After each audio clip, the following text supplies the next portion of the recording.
What is good, everybody, man? Appreciate y'all tuning in. The Blue Bloods live week 8 FCS football preview, HBCU football preview, Coach's Corner edition. As always, myself, my guy, Coach Fred, preparing for a big game this weekend, man. Coach, how we feeling today? Feeling good, man. Other than the toe issue I told you about, but other than that, man, I'm good, man. I'll be better once I get this ingrown out. I can move around and wear my shoes comfortably, and not have to walk on my heels. Other than that, man, feel good. Hit the road tomorrow. Travel day for us, so big game this weekend, like you said, and gonna try to put it together, man. Yeah, man, that's a big game. I think, especially with Grambling losing last week. I mean, it's really just kind of keeping pace in the Wild West out there, man. I know PV kind of gets back in the conference swing this week. You got Southern as well. You guys going up to UAPB, and listen, Grambling's got to get some luck now with that big homecoming loss to Alabama A&M. Big unexpected loss on that one. Travel day for me too, man. Going up to, what is it, Cullowhee? I want to say that's how they pronounce it, North Carolina, for the huge game of the week, man. Number 4 Ferman traveling over to number 8 Western Carolina. I cannot wait to see both of these teams in person. I got to see Ferman last year against Mercer, but man, this is a big one. I haven't got to see Western Carolina yet. I want to see Desmond Reed, Cole Gonzalez, that offense up close, and they got a huge test this weekend. But Coach, before we get to that, man, any storylines that you're watching coming into this weekend? That one in itself, and like you said, we'll cover that. I think that is huge, just because I think in my neck of the woods, the FAMU Texas Southern game is going to be a huge thing as far as the storyline goes, because FAM's on the road. They essentially have the opportunity to mathematically eliminate Texas Southern from the race in the West, and pretty much get themselves in position to sew up home field for a championship game if they don't stumble the rest of the way. So those two are big for me. And then I want to see how the number one team in the country handles their road test, with the way things have been going these last 2 weeks in college football, just to see how mentally prepared and focused they are ready to hold the number one spot. Yeah, that's going to be a big test. I think, especially because you look at Southern Illinois, we're really going to break down the game later, but man, that's a team that has a lot of offensive talent. I think it's one of the bigger tests that South Dakota State's had, at least defensively this year. Because you look at Montana State, they're very different type of, they have a lot of talent offensively, but it's a totally different approach. They're going to run the ball first. They got two guys that can move with their legs. They're going to try to air it out if you're Southern Illinois. And I think it's the first time that you kind of give, if you're going position by position, giving advantages to team, you kind of give the weapons advantage to Southern Illinois. So it's going to be an interesting matchup there. I think one of the big storylines, Coach, won, man, tonight's matchup. We get a Thursday night game in prime time. North Carolina Central has to go up there to Morgan. Morgan's had 2 weeks off due to the unfortunate incident that happened on campus. So they're going to be, I just got to imagine, Coach, the emotion is going to be really high tonight.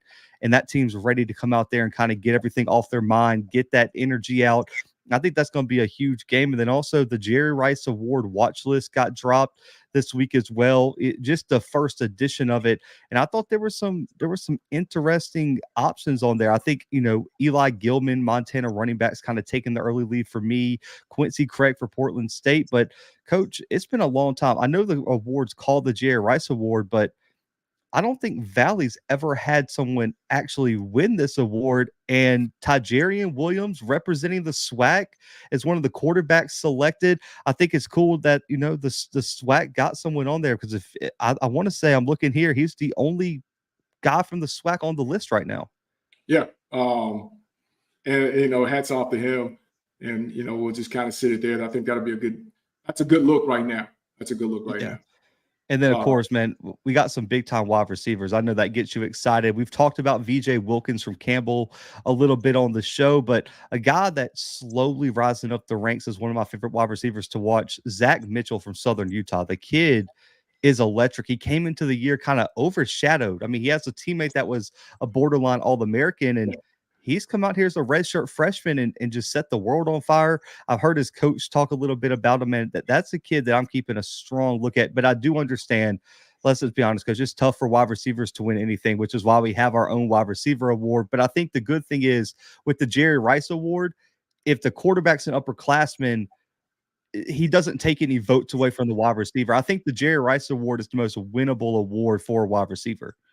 Yeah, and like you said, if the quarterback is an upperclassman now, if he's a young kid, then that award becomes about him. And again, it's tough for us, man. They throw a 5-yard hitch out there and we take it 75. He's the next best thing. That's why I said it's dependent upon position. And you would think that it being the Jerry Rice Award, that we would get a little more consideration for winning the thing. But your guy, the top guy, in case people don't know, what's Eli stats looking like, man? I mean, because that yards per average, it's unreal. Yeah, I mean, so he's a redshirt freshman. Let me pull up his stats real quick because I didn't have it on deck for this one. But this year, already 500 plus yards rushing, 6 touchdowns. I want to say he's averaging like 6 or 7 yards per carry. Now, I will say the guy I'm surprised about, we're going to talk about him later in the show. I don't understand how Jared White didn't make the list for Montana State. Now, they had an offensive lineman, which I love offensive lineman love. I thought they should have got a guy on there last year as well, but they got a kid that's averaging 9 yards per carry right now, over 400 yards rushing, 3 touchdowns. He's the leading running back in terms of rushing yards from Montana State, even over Julius Davis, Elijah Elliott. He's only behind Sean Chambers at quarterback. He's a redshirt freshman, listed redshirt freshman. I just want to know, I mean, am I missing a year of eligibility for him? Because with some of the other running backs on the list, I don't see how Jared White, who's on the #1 rushing offense in the country, didn't make the Jerry Rice Award watch list. And I wonder if that has something to do with, like you said, the overall offense. If they, it's kind of downplaying what he's doing individually. But, you can't, if you look at it, you can't deny those numbers. Can't deny those numbers. Not at all, man. So before we get to our game of the week, Coach, Super Dog picks were tough last week. I had Howard last week. It was 48-0 until the end of the game when Howard got that last touchdown. So they did not cover that 17.5 point spread. It was a tough week. You had Elon with Villanova, 21-0 win. Didn't cover that. I want to say it was an 8.5, 9 point spread, something like that. They did not cover it. So, Coach, man, give me your Super Dog pick this week. Who you got? Whew, man. After last week, man, I tried to do a little more deep dive into it. But I like the fact that it's 20-0 right now. Warford versus Mercer. I kind of like that. I think I'm going to take that one and run. And then I also like Norfolk right now being up 10-0 over Howard. So those are my two. I like both of those. Timothy in the chat, he's got Townsend plus 13 right now. That as one of his picks, and then Idaho State plus 14.5. I don't mind either one of those. Coach, I got 2, and then I went with a third that I think is going to be interesting. I really like Texas A&M Commerce this weekend against Nichols. Nichols is an 8.5 point favorite. I think Texas A&M Commerce, you look at that secondary, they've really excelled at forcing turnovers. They have a really, I guess, young offense that's kind of just now catching their rhythm. I think that's one where they're at home. Nichols isn't a world beater right now. I think Texas A&M Commerce has a shot to cover that 8.5 point spread, and then we're going to cover this game later in our pick'em, Coach. So I won't give away my pick, but I like the spread here. Lafayette 15-point under against Holy Cross. Sign me up for that all day. And it's only because Holy Cross hasn't looked super dominant this year compared to what they have the previous few years. And right now, the Leopards lead the country in sacks, Coach. 27 sacks this year, including 2 guys. I want to say 2 or 3 guys with 4 or more sacks. They've really excelled there. They run the ball really well. Coach, we know with this new clock rule, if you can run the football and you can put the offense in third and long situations and really consistently keep them out of scoring range. Listen, you always got a shot. I like Lafayette plus 15, man. They've really been surprising. They were an honorable mention for me in my top 25 ballot. Got them in that 25 to 30 range. I think with a win this weekend, man, you're looking at them as a team that could maybe sneak their way into the FCS playoffs. I like them too. I didn't put them on my super dog, but like you said, that's one we'll cover later. And then you'll understand why I say, okay, cool, I'm with you on that pick. I like that. And, the fact that, again, it's 15, 16, nothing right now, and you're at home. I like that. And I think they're a team that's trending up. Like you said, I think it's a team that's trending up. And Holy Cross is going to have to do a lot to light it up, man. Yeah, it's going to be a big test, especially because I feel like kind of Holy Cross, since that loss to Harvard's kind of fell to the back of everyone's mind. They're going to be looking for a statement win to kind of emerge as a real contender, because a lot of people are kind of counting them out now. I will say an honorable mention, though, Coach, and it's tonight's game. Morgan State, an 11.5-point underdog to Central. Now, I'm really torn because I can see Central beating that. I can see Central running away with this game in one aspect because of how bad offensively Morgan is. But when you're at home, you've had a 2-week break, the emotions are going to be overflowing. Man, it would not surprise me if Morgan gave Central everything they wanted, especially with Central having a few tough games coming into this one. And it don't hurt that Morgan State can play defense. Exactly. When you're talking about the spread part of it, it doesn't hurt. I'd just be interested in seeing, and like you said, we'll cover it a little bit later, but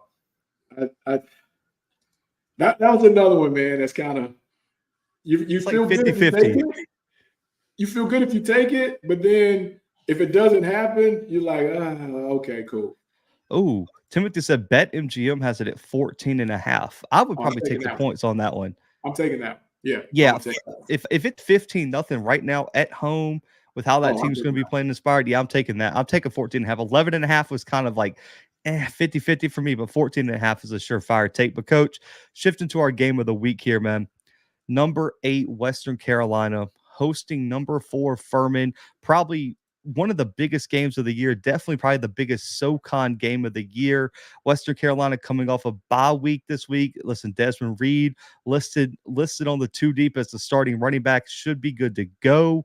Coach, can the Catamount can they continue the Cinderella story throughout FCS football? Number 1, first place on the line. They've been fighting for respectability all year. They're at home. They have CG, 14 touchdowns to 2 interceptions. Now, if they can put TH and his crew in a shootout, I think it's going to be a real good possibility that they, pull away with this thing late. But I just like the fact that these guys are really what everybody would say a year ahead of schedule. And they haven't looked like, they've stumbled their way into anything. They are actually playing like an experienced ball club. And, Coach Bell has those guys clicking on all cylinders. At home with their quarterback and the way he's been playing, I take this 3.5 and I run with it for the win. I take it and run with it. Yeah, and Timothy in the chat, Desmond Reed's supposed to be playing, listed as a starter. For what I'm hearing, he's good to go, and number 1 is going to be out there balling. I mean, 12 rushing touchdowns. He's kind of is great as the backup play coach. I mean, when you got a guy like Desmond Reed and he's rolling, it unlocks a whole new potential of the offense. Yep. And in both aspects. I mean, because he can also catch the ball out of the backfield too. And I think it's kind of like Cole Gonzalez's kind of not, I don't want to say safety net because it's really not a safety net, but it's kind of like even elevates his game even more because he knows, man, I don't have any pressure. I can just go out here and ball because I got this guy behind me who's going to give me 6-7 yards of pop. It could take it to the house any given play. I can lean on him. Again, all I got to do is keep it in the middle of the road. I don't have to, try to do anything extraordinary. I can just go out, like you said, and play, footloose and fancy free. My question to you about this ball game, do you think Ferman can generate enough on the ground to keep this offense off the field? That's my biggest question mark, is because as talented as Ferman is on paper, listen, they got one of the best offensive lines in the country, one of the best. Dominic Roberto is a proven running back, almost 400 yards rushing, 6 touchdowns this year. Tyler Huff can do it through the air with his legs as well. He's an experienced quarterback, a 6-year senior, so he's not going to be intimidated by the moment, and he knows how to make the right play, despite him having a little bit of struggles with turnovers early. Coach, the one concern for me is I think they were able to run the football, but the problem is, Can they do it in a shootout? I don't know, because you're going to have to throw the football. Now, Western Carolina's defense hasn't been suffocating or anything like that. So they've just given enough. up. Yeah, they've given you just enough. So as long as you don't turn the football over, you saw with Chattanooga, that game kind of turned once they started turning the football over. That pick six late in the fourth quarter really gave life to this Western Carolina team. So Tyler Huff is going to have to play a complete game. It's just the thing that concerns me is Ferman has been so inconsistent offensively, especially in terms of generating explosive plays. And you look at their past few games, they have not hit 30 points since the end of September.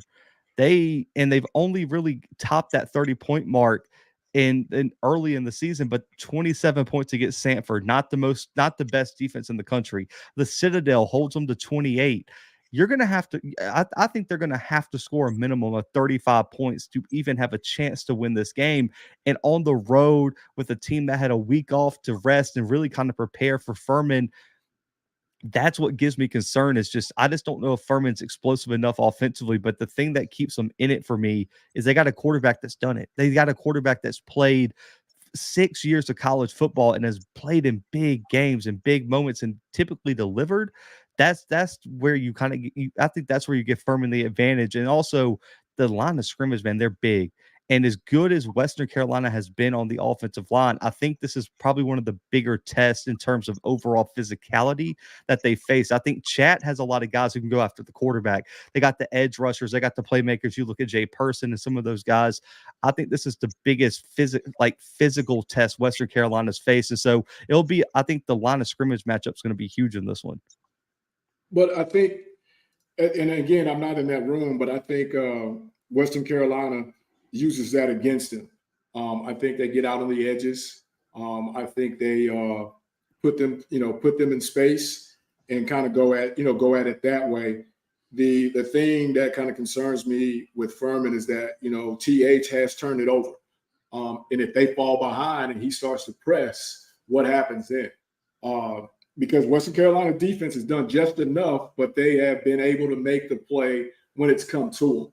So if they get up 10-0 and now Ferman's kind of pressing and they've got to get out of their element, I think this could be one of those things, like you said, if they start to turn it over and it starts to get away, I mean, you're looking at something of a 35-21 type ball game, 35-28 type ball game. And I don't know if Ferman can take one of those 52-50 games. Western Carolina can do that. They've shown they can do that. I don't know if Ferman can do that. Yeah, I think that's the thing is if this is a low scoring physical type game, which I heard the weather may or may not be great this weekend, which could play into Furman's hands a little bit. If they can keep this low scoring, they absolutely can win. But it's just like, I don't know if they have the offense to win a shootout. I will say though, Furman's been really good against the run. I mean, only allowing 3 yards per carry. The secondary has done a good job of forcing turnovers, 7 picks. You've got to find a way to force Cole Gonzalez in this offense into mistakes, which, as you mentioned earlier, only 2 picks on the year. They really have done a good job not turning the football over. You have to force some turnovers, man. The team that wins the turnover battle is probably going to come away with this one. But coach, going into this game, because of Furman's offensive struggles and their struggle to be explosive down the field, I think Gonzalez, this underrated offensive line, they're going to find a way to knock off Ferman this week. I do expect it to be a shootout, though, because I do think Ferman can move the ball against this defense. Give me Western Carolina 41-38. So maybe not a cover of the 3.5-point spread, but they do get out there with a win. I'll take that. And like I said, I was saying around the 35-28 type thing. But I'm still taking Western Carolina. And before we move on, I just need you to be on record of saying if they win this game, they at least move up past 7, right? I would hope so. I mean, I want to say they're 4 in my ballot right now. Okay. So, I mean, yeah, they're a top 5 team right now. I don't understand the hesitation. Now, listen, I get it. If they lose, people are going to be coming at me like, "Oh, you said they were a top 5 team." Up until this point, it's October 19th and we're recording. Every indication of film, analysis, eye test, they're a top 5 team in the country right now. From the At this start of the point, season. From the Yeah, start from of the the start of season. the season till now. Now, I don't know what's going to happen this weekend. I think they'll win, but I just don't understand why people are so hesitant. It's the brand name, Coach. We know how some voters are enamored with certain brands, and that's fine. But Western Carolina has proven it to this point, and I think a win this weekend, any voter that doesn't have them in the top 5 with a win over Ferman this weekend, man, we gotta start looking at taking some voting credentials at this point. Oh, no doubt. And then before we move on, the coach said that if they win this, they're in sole possession of first place. And I think it's about that time where the coaching seats start to heat up. I think Coach Bell's name has got to be one of those situations where he's got to start floating around there with some of these jobs at the higher level. Yeah, I think when you look at his connections, especially across the SEC, across the state of Florida, I mean, I gotta imagine it starts to buzz. And I mean, I know it's a big jump from Western Carolina to Florida, but if Billy Napier and that Florida team continue to trend downwards, are there going to be some alumni saying, "Hey, man, we can He's circle homegrown. back around here"? He's So homegrown. yeah, I don't know, but I definitely think he's going to be a candidate. I think his son. We talked earlier about some assistants that are due. His son as the OC, man, look at the development of Cole Gonzalez, Desmond Reed. I mean, listen, Kerwin Bell said at Media Day the only person he's ever allowed to call his offense is his son. That's the only person I trust to do it because he was like, I know that he knows what he's doing. So the fact that he's already kind of got that vote of approval of, man, an offensive mind like Kerwin Bell trusts me so much as a young coach to call the offense and look at all the players I'm developing. Look at all the freshmen, sophomores that are contributing on this team. Even if Kerwin Bell leaves, if I'm Western Carolina, I'm throwing a bag at his son, like, hey, man, stay here and be the head coach. Stay. Like let's keep this Bell train going a little bit. But hey, don't you want to step out on your own? Get away from dad. Exactly. But man, coach, shifting over to it in any other week, this would probably be the game of the week, man. Number 2, Montana State traveling to number 3, Sacramento State. Now, there's a lot of people way higher on Sac State than I am. I want to say I have them about 8 or 9 in my ballot. I think Montana State's the clear-cut number 2 right now after Idaho's loss. Coach, can the Hornets find a way to knock off the Bobcats at home? I think they do. Ooh. I think they do. They run the ball extremely well. They make timely plays in the air. You know how I feel about that home field.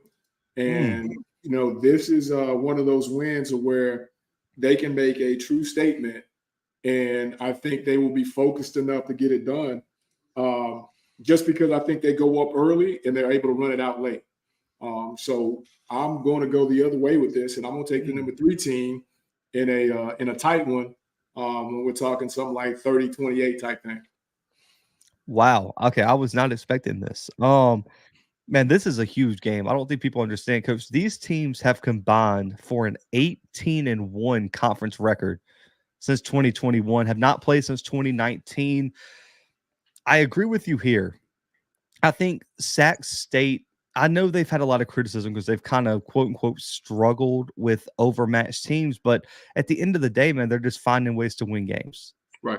They just continue to find ways to win. I'm a big fan of Caden Bennett at quarterback, over 1,300 passing yards, 14 total touchdowns. He can do it with his legs. He's a really dynamic athlete.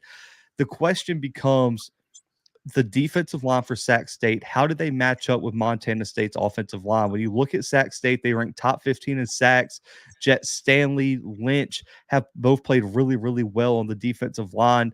But then you look across, they got to deal with Tommy Mellott coming back. So now you got Sean Chambers, Mellott.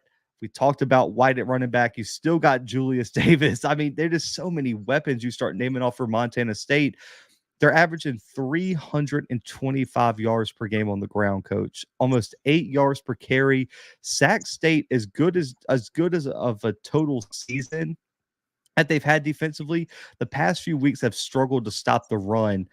And to me, that is a horrible trend when you get Montana State coming in, especially, and it's not just that, Coach. It's because they're so dynamic with how they run the football. It's not just, we're going to run it downhill at you. We're going to pull out the jet sweeps. We're going to have the quarterbacks that can run. We're going to have all these creative ways to attack you on the edge. We're going to attack you up the middle. They can just do it in so many different ways. And then I think the X factor here, because I do think Sac State's talented enough to keep it close. Montana State's defense has, to me, been a little bit underrated. We talk about the run game. We talk about the quarterbacks. We talk about the play call and the offensive line. This defense is holding teams under 300 yards per game, and coach have not allowed any team this year to score above 22 points in a game. I get it. Would you take MTST over Stanford? Would you take that? Yeah, I think Montana State would beat Stanford this year. I do. I don't think Stanford's very good. I know that sounds crazy given what happened on Friday night, but no, they're not for P5 level. They're not. I'd agree with you wholeheartedly. They are not, but they are still very big. They still come off the football kind of thing, and Sac State kind of took it to them, which I think will be the same mindset this week here at home. Again, they're the home team. Now, if this is the other way around, they were on the road, of course not. But I'm going to take this because I think they turn them over. They find a way to get up early, and they salt the game away late because they're at home. And this is an opportunity for me to pull away from you in the standings. I like it. And I do agree, because Dan makes a good point in the chat. Montana State has to go to Sac State this week and then go to Idaho the next week. That's back-to-back top. That's it. And I agree. Listen, if they win both those matchups on the road, I might just go ahead and pencil South Dakota State, Montana State in my national championship. I'll just be completely honest, but it's going to be a tough matchup. I do think Andy Thompson keeping the play calling duties in terms of as the defensive coordinator for Sac State has really kind of helped the continuity. Marcus Fulcher and that rushing attack have to get going. You have to match Montana State's rushing attack, and you have to get up on them early. I agree with you there. If they get up early, it kind of changes the game. I just think Montana State's too deep, too talented, and their offensive line is going to neutralize the biggest strength of Sac State, which is that defensive line. Coach, I'm going Montana State 34-24 over the Hornets on the road. And they cover. I like them to cover this week, man. But Coach, going to our HBCU game of the week, man. This thing kicks off in what, like an hour or two? No, yep. an hour and a half. Hour 30. Yeah, an hour 30, man. North Carolina Central traveling over to Morgan State in the. I can't believe I'm saying this. Is October 19th, and this is the first MEAC conference game of the whole year. So. Whoever wins this game is going to take a strong lead in the MEAC for right now until the rest of the teams play on Saturday. Coach, can the Bears find a way to get it done at home? Man, I mean, you touched on it again. You know how I feel about it when you're somewhat evenly matched. The home team has the advantage. But, as we've said all year, man, do they have enough, or can they muster enough offense to get to 20? And factor in that 20 points, a defensive score or a short field. And I just don't know if they can do it. I don't want to jump out and take Morgan in this situation. But I just think defensively they've got enough to keep it under the 14.5. I just don't think they can win this one. That quarterback for NCCU on fire. They're playing with a different swagger about themselves, from the coaching staff down to the kids. I just think this is going to be too tough for Morgan because they have zero offense. Yeah, and shout out to Chief. He said he's on campus right now. They're already warming up. So they're already getting ready for this game. But I'll say this, Coach. I think a few weeks ago when I still had question marks about the defense for North Carolina Central, I was kind of giving Morgan a better chance because it's like, okay, well, as long as Morgan's defense can keep them in the game, maybe we can get something done.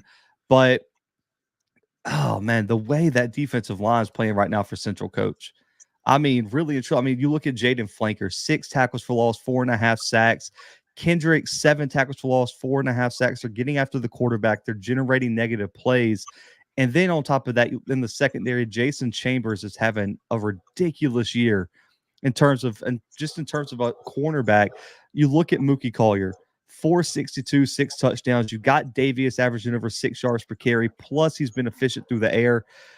I just, as good as Morgan's defense is, Coach, I just don't know what you do with all the weapons they have right now. And then on defense, can Morgan get to 14?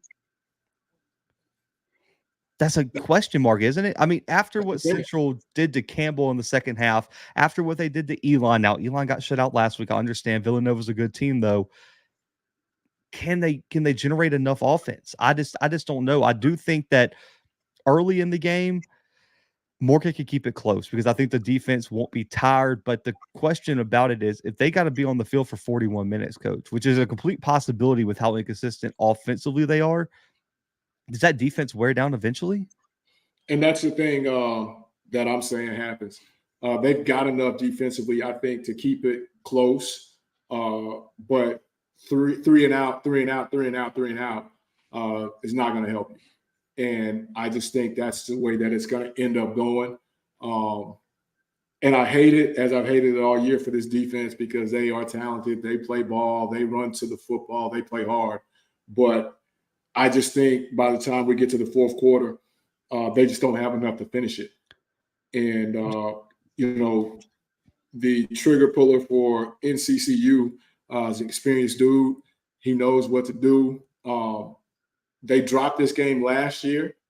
I don't think it happens again. I think he's locked in. They're focused. For the first conference game to be this late, man, like you said, the winner of this one takes firm hold. And I think the winner of this one is NCCU. And it could end up being a lot by the end of the game. Shout out to Scotty, man. Appreciate you tuning in, my guy. I'm with you. I just imagine. Sometimes I just sitting back and think I'm like, what if you got to combine like Morgan's defense with this offense or this offense? It's like, just imagine Western Carolina had half the defense that Morgan has. Like how good that team, or if Central had Morgan's defense, I mean, it'd be a super MEAC team. It's just, I can't believe they're so good defensively, but so bad on the offensive side of the football. Can you imagine what practice is? Like, oh, if I'm what week was it that me and you talked about? Like the furniture in the locker room would have to move after the game. Was it the Akron game, or I want to say it was the Akron or the UAlbany game? Lost the Akron game, yeah. Yeah, there's just no way. I mean, listen, they have talent, which is the most aggravating part about it. Listen, JJ Davis and Miles at the running back spot have been solid. It's just quarterback wise, you don't have a playmaker, and the offensive line's been inconsistent at times. And when you look at how good the front seven for Central's playing, it's just a recipe for disaster. I do want to see, though, this is an NFL film game for Davius and Elijah Williams. Because of that defense he's going against, yeah. And then Elijah Williams on the other side because of the offensive line and Davius at quarterback. Both of those guys, this is an NFL film game. It's going to be on Thursday night. Everyone's going to be kind of tuned into it. There's really, who else plays on Thursday night? Probably like Sam Houston and somebody, but no one really cares about that. I'm with you. I'm going Central. I got Central probably winning by 10 to 14 tonight, man. I can't pick Morgan because of the offense, but I do think the defense is good enough to keep it close till about third quarter. And then it's just going to be too much. Yeah, I got Central, and I got them in a 28-10 type thing. And I think it becomes that at the end because, they're just not going to be able to muster up enough. When I say practice, you would think going against that defense, which is one of the top defenses in your conference, in the country, so to speak, that when you get to Saturday or Thursday night, offensively, this thing should be easy. But, they don't even get a chance to get points when it's defense serves it up on a short field. And I've got to think that that's, like you said, super frustrating to the point that by mid-fourth quarter, man, those kids are done. They've cashed it. They're just tired. I kind of wonder, man, shout out to my guys over at Golden Boot as well. They said James Madison and Marshalls tonight. James Madison's pretty good. I might have to keep an eye on that one. They're doing undefeated. Their thing. Yeah, undefeated. Man, I wish they were still in the FCS, but that's a whole nother conversation. I forgot where I was about to go with it now because I got off. Oh, I wonder if that practices because I talked to a coach at a spring game. Everyone knows who it is. I talked to a coach over at Tennessee State, and they didn't even play their starters in the spring game because the defense was so good that they didn't think the offense would be able to score. I wonder if like every week at practice, like does the offense ever cross the 50? It can't. It can't. I'm saying they don't win any of those third down drills. They don't win any of those 2-minute drills. Nothing. I mean, you got to go against the backups. Like, there's no way you put Elijah Williams and all those linebackers out there. Man. There'd be no chance. I mean, because I had a coach tell me, he was like, man, we can't even practice sometimes with our ones because our offense doesn't get any good reps. That's got to be what it's like at Morgan. Because Tennessee State's offense is way better than Morgan's. And then you give this DC 2 weeks to get it done. That's true. And shout out for this. I didn't know this. So interesting fact. Trey Oliver, Morgan State's wide receiving coach, passing coordinator, he said they all played together at NCCU. Oh, it's gonna be one of them kind of games. Okay, that's a good point. Do they cross the 35? I said 50. That might be too much credit. I don't understand how that team. But coach, man, let's shift over to the pick'em. It was a tough week last week for both of us. Let's be honest. I still got you by one game. You made up a little bit of ground last week, man. I think you got me. Picking that New Hampshire upset really helped you last week. That one hurt my soul. Wasn't happy about that one, but that's fine. But Coach, let's go here. Holy Cross, number 15 in the country, traveling to Lafayette. Can Lafayette pull off the upset here at home? I don't think they pull off the upset, but they cover. Ooh. Well, so what was it? Yeah, 15? Yeah, I think this is one of those games where it's a walk-off field goal type situation for Holy Cross. But it's a tight ball game. I don't think it gets over 25 points, but I think Lafayette covers the points, but Holy Cross wins the game. I like that. I'm interested to see just how good Lafayette actually is. Listen, Jamar Curtis has been a monster at running back, almost 700 rushing yards this year. They're running the football for over 200 yards per game. And as good as Holy Cross has been defensively, man, they still have struggled against the run. They're allowing over 187 yards per game on the ground. Jacob Dobbs is a studded linebacker, but the defensive line's really struggled this year. I think as good as Saluka is too at quarterback, man, Jordan Fuller's putting together a hell of a year. 13 rushing touchdowns this year already. But Coach, I agree with you. I think Holy Cross is just too talented. And when I look at the quarterback battle, I think Matthew Saluka is too good. If it's a close game, he's the type of quarterback that's going to go make a play to win the game. I'm going Holy Cross 34-31, a really close game. I still think Lafayette's a really good team, but I think it's Holy Cross and the rest of the Patriot League this year. But moving on here, Coach, Ivy League game, number 18 Harvard traveling to Princeton. Can Princeton pull off the upset and in that, I mean, real strong momentum right now for Harvard? No. No. And Harvard covers. They're just playing tough ball right now, man. I think the late start has kind of gotten them, refreshed in the whole nine. Their quarterback, CD's playing out of his mind. He's close to 900 yards with 11 TDs, two INTs, and they're running the ball pretty good with him as well. I just don't think Princeton has enough. Even though Princeton's throwing the ball around the yard, I still think they have enough to slow down Harvard at this point. Yeah, I'm with you. I think this is going to be a good test, I think, for DePrima in that offense. Listen, they're running for like almost 300 yards per game. I want to say it's just over 260. Last week, man. Did you get a chance to go back and look at some of that stuff? Oh, I watched the game. Like that was one of the games I had on the TV live. Yeah, they beat Howard to death. It wasn't even close. And the defensive line's good. Thor Griffith and those guys have been outstanding on the defensive line. They're so big, so physical, really athletic. Princeton's offense, Coach Timothy, man, I'll have to block you in the chat, man, taking my thoughts like that. That's the exact comparison. Their offense is the closest thing to Morgan's offense I think I've seen. Their offense is atrocious. they cannot move the football. I mean, John Volker's been kind of the one bright spot on the team at running back. Blake Strinstrom, who had a great year last year, has really been a turnover machine this year. Coach, their Yeah. defense has kept them in every game this season. Their defense is only allowing 265 yards per game, one of the top in the country, but they're going to have to be able to score. DePrima's too athletic, too fast. This offense is too explosive. Give me Harvard 27-13. I think they're going to run away with this one down the stretch. Coach, shifting to another ranked matchup here. Number 1, South Dakota State at number 12, Southern Illinois. Can the Salukis shock the Jacks this weekend? Man, I don't think so, man. I think, South Dakota State seen all this madness going around. And I'm sure they've been talking about it, not going on the road, getting caught. I don't think this one goes in the Salukis' favor. I mean, Southern Illinois' favor, the Salukis. I think South Dakota's got just enough to run away with this late, and they maintain the number 1 spot, Yeah. Listen, I'm with you. I think they're that good. And I do like we talked about earlier, I think weapons on the outside, you look at Isaiah Hartrup, look at Vincent Davis, man, they can be studs at wide receiver. The problem is, man, God, how do you what do you do against South Dakota State? Because that offense was atrocious against Youngstown State.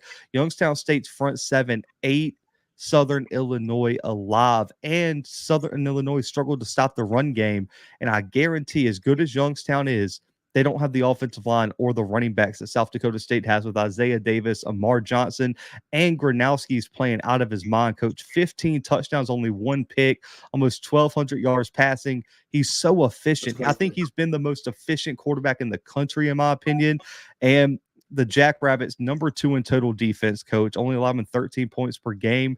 As good as the Salukis have been all year stopping the run, only allowing 69 yards per game. They struggled against Youngstown with that that physicality really shook them up, it seemed like. South Dakota State's gonna take that game plan and they're just gonna replicate it. I think the Salukis really struggle in this one. I like South Dakota State 34-21 in this one. Yeah, that's gonna get put to the test this week, man. They're gonna get punched in the face and see if they can handle it. And then after that, MG just starts doing his thing at that point. Because now what are you gonna do? Yeah, I don't see them being able to pull that one off. Now, Coach, shifting over Big South OVC, number 17 UT Martin going on the road to Charleston Southern. Coach, is UT Martin going to keep this thing rolling, or can Charleston Southern jump back into the Big South OVC race? I got to go with UT. I don't particularly like the spread, but what's the spread on this one? UT 20.5. Oh, that's a big spread. Yeah, I don't particularly like that. But at home, I think they maintain, and I think they keep pace. They're one of those teams that I think is kind of trending in the right way, and trending in the right way at home always works out in your favor. Yeah, I'm with you on this one. I think you look at UT Martin, undefeated against FCS opponents. They've been dominant on the ground. Sam Franklin is having an All-American year right now, over 830 yards rushing, 7 touchdowns. He surpassed the 100-yard mark in 4 games. The defense is only allowing 90 yards rushing per game.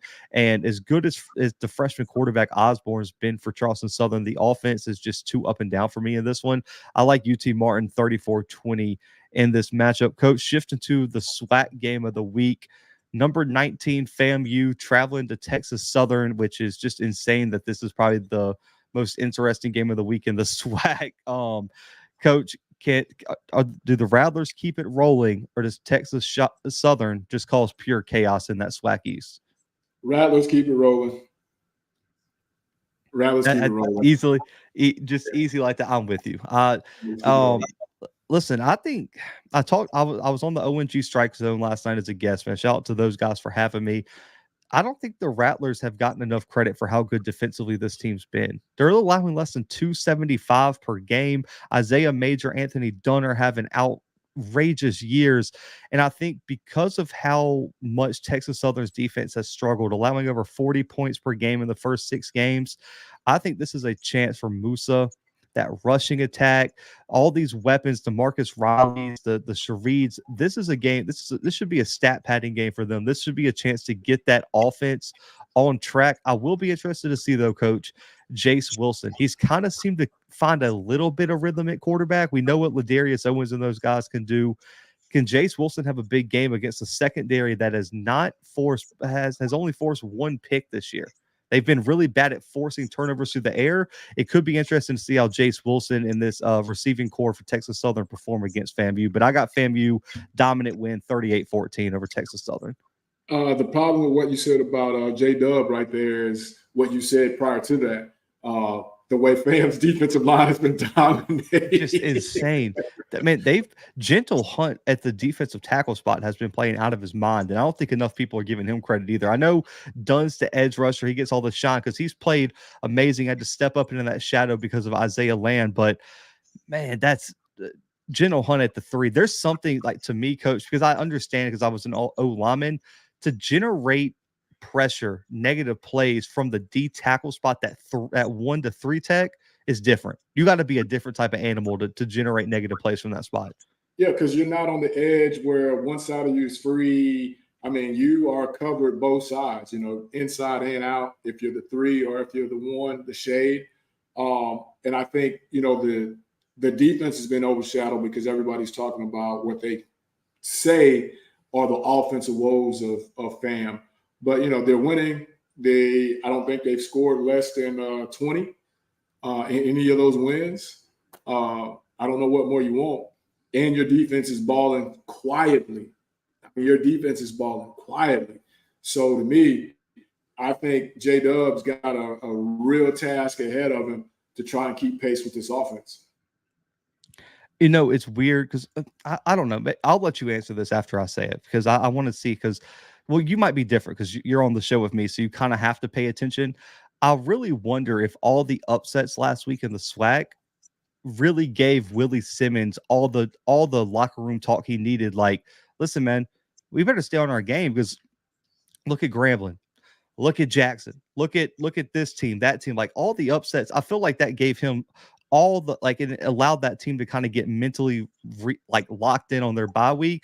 Now you do the show with me, but before the show, like how much did you, Coach McNair, like how much did you guys use that external kind of takeaways to kind of motivate the team and get them locked back in? I mean, that's been the message. When you talk about that, because no one expected us to beat Grambling. They came in a certain way, they left a certain way. No one's expecting Texas Southern to beat FAMU. So for him, he's got plenty to point to and say, hey, let's get serious here now, because at any given moment on the road, this could happen. So I think that couldn't have happened at a better time for a team that seemed to be cruising. The chaos around during the bye week couldn't have happened at a better time for them. I'm with you on that. I kind of, I've talked to Willie Simmons enough. I know we had to bring that up. Like, man, listen, it's pouring out. because they got to win 2 of their next 4 conference games, if I'm not mistaken. You've got Texas Southern, PV, Bethune, and Alabama A&M. Just win 2 of the 4, and you're locked in. I think this weekend they win, and I just don't see them losing 2 of the last 3. No. Just personally. I know there was some Jackson fans out there hoping for chaos. I know A&M fans were kind of hoping for chaos. I don't see it. I just, especially the way PV looked last week. Listen, man, that Houston Christian game is burned into my memory. I went back and watched it. The fact that someone had the nerve to blame the refs makes me nauseous right now. That's ridiculous. But Coach, back to our pick'em before we get way off track. We were headed to a place. Number 7 Delaware traveling to Hampton. 1 p.m. kickoff. Flow Sports, man. Can anyone slow down the Blue Hens in the CAA? No. They are, again, one of those teams that's under the radar, I think. I'm trying to get back to my notes. You threw me off with that one. I was expecting you to go a different way. But, ROC, It's kind of got those guys rolling pretty good, and they're running the ball decently as well. I think that they roll, and I think the Hamp deal from last week. I've been in that locker room. 61-10, and you gave up what, like 400 yards rushing or some crazy stuff like that? I've been in that locker room, and I know what that feeling is the next time you hit the practice field. So we'll see how quick they were, able to get over it, or if they were able to get over it. Because if they weren't able to get over it, it'll show up quick. And Delaware is a team that can really establish this thing and get it out of hand again this week for them as well. So I don't think that this one is even close. I think Delaware walks away with this one 35. I want to say 14 is where I'm kind of going with that one. I like the point spread. Took my score on that one. I had 34-13 in the article drop. So, yeah, I got Delaware too. Coach, this is a must-win. Hampton's lost back-to-back games. They had that close loss to Campbell, a 61-10 loss to Monmouth last week. You got to get back to your identity, which is running the football. Elijah Burris, the quarterback, can run as well. But with how they've struggled against a run, when you got a team led by Marcus Yarns, over 600 yards rushing coming in, he could be primed for a career day because he can get it done in a multitude of ways. And listen, Coach, you remember this about 3 weeks ago. I was super critical of Ryan O'Connor, quarterback for Delaware.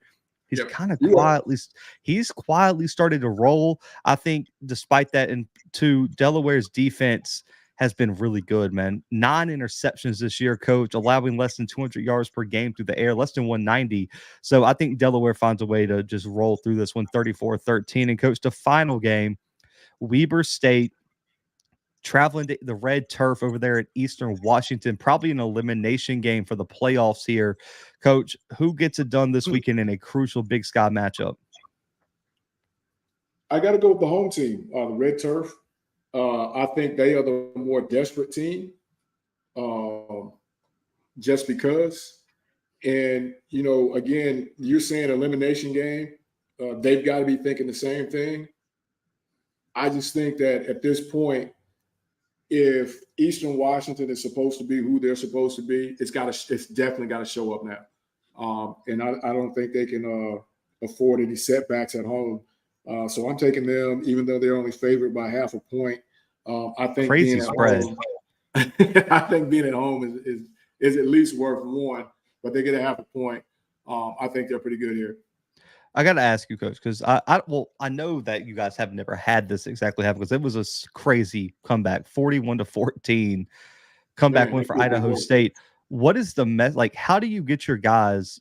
Like, what's the message to the team to get them locked back in? Like, do you just sell them on the point of look how dominant you guys were for 75% of the game? Like, imagine if we played a complete game, or what do you, or do you just burn? Is that when you just burn the film and it's okay, guys, we can't have that happen again?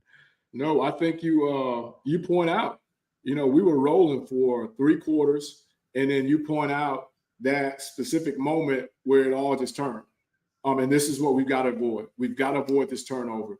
We've got to avoid the penalties that came after that. I think you point out the good, man. When we were rolling, we were really good.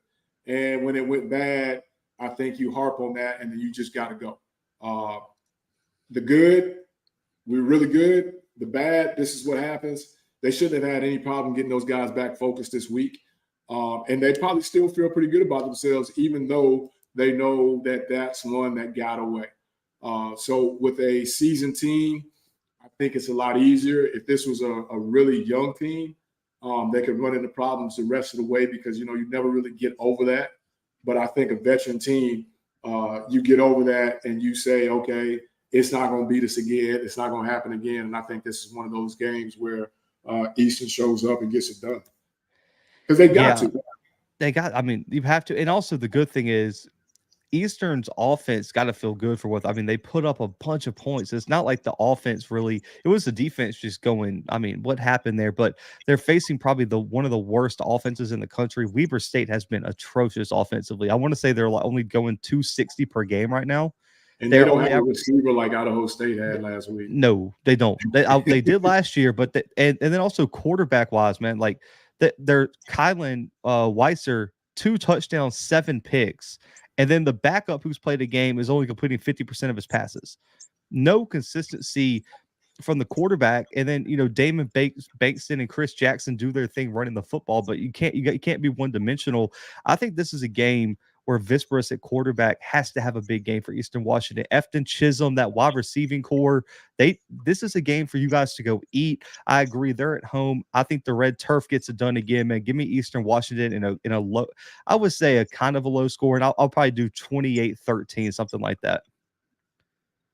I can rock Yeah, with and that. Bankston's been hurt too. I forgot about that. So yeah, they have nothing offensively to give you any hope for Weber State. It's been a tough year.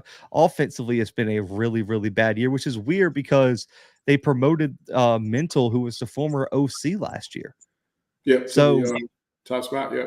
Yeah, so it's kind of weird that they I would figure they would take a step back defensively rather than offensively, but it's been the complete opposite. It's been really bad this year, to say the least, man. But Coach, man, final thoughts before we got an hour till kickoff for that NCCU Morgan game, man. Final thoughts on Week 8. Man, can Morgan make us eat crow coming back here when we get together again, man?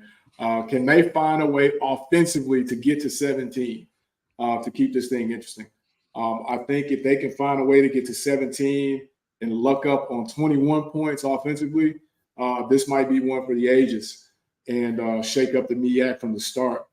Other than that, man, I just, the 2-3 matchup, I went with 3. I feel good about that. I think if they can get up, force Montana into doing some things that they don't normally do, they got an opportunity.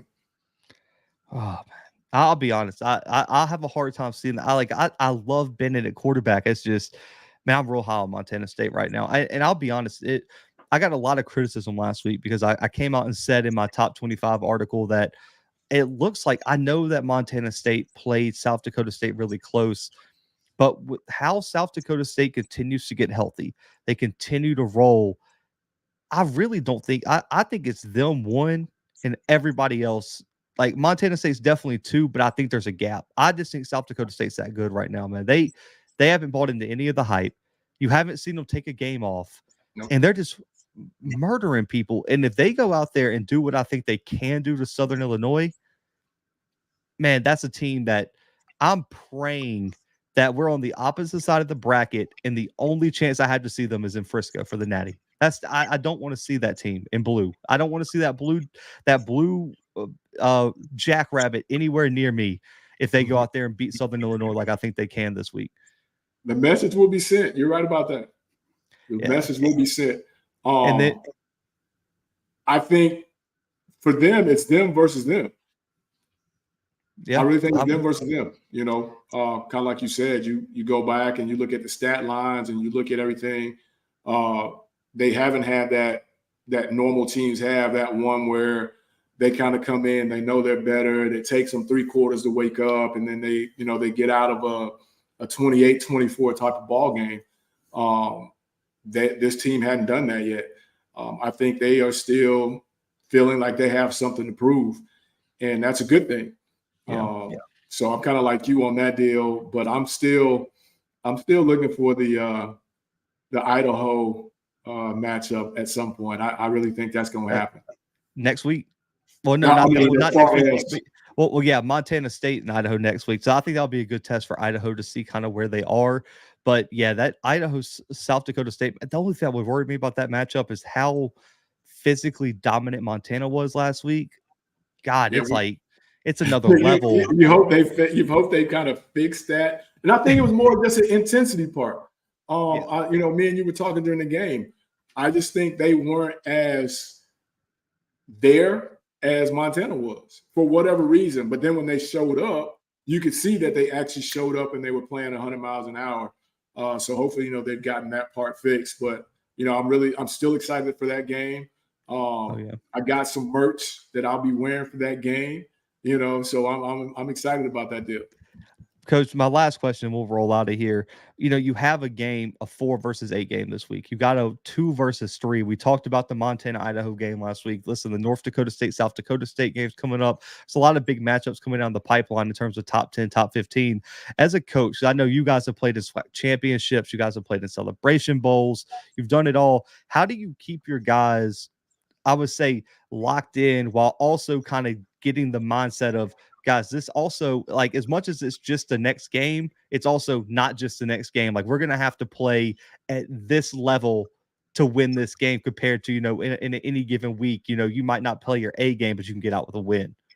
Well, it's kind of, I'm sure it's the same message that the Jackrabbits are getting right now. Every time you step out there, you got to understand that the other team, I mean, you're their Super Bowl. They're going to give you their best shot every time, and you've got to rise to it.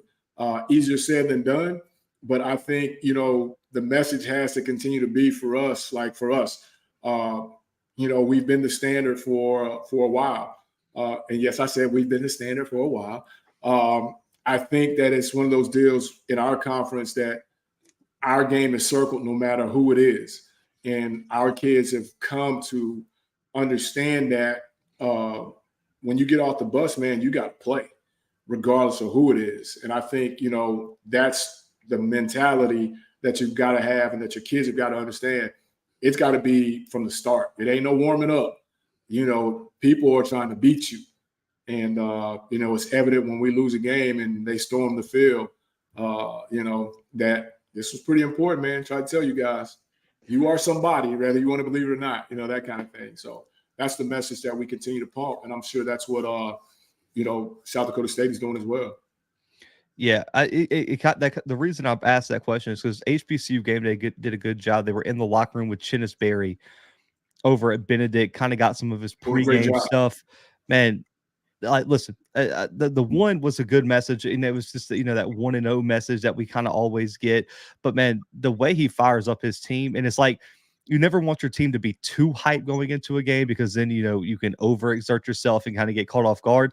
But the way he just built this team up, where it was like this perfect ascension, and it's like right before they went out there, they were at the peak, and it was a wrap. And they went out there and dominated. What was it, Fort Valley last week? And I mean, he was doing the chants and before it started. Yeah, I mean, listen, shout out to them. That's the most, to me, you can learn football and have the schemes and everything, but it's just the psychology of a coach that I think is definitely the hardest part, is like getting your team psychologically ready for especially those big games. That big moment. But Coach, man, good luck this weekend. Huge game, UAPB. I know you guys, I know we're going to have a lot to talk about on Monday afternoon. Listen, guys, 4:30 p.m. Central Time right here on YouTube, podcast streaming platforms afterwards. This episode will be available for replay, all podcast streaming platforms in just a minute. You can watch the replay on YouTube. Make sure to go check out FCS Football Central, man. We've had a big first week, a lot of great content. My guy Timothy is out there killing it.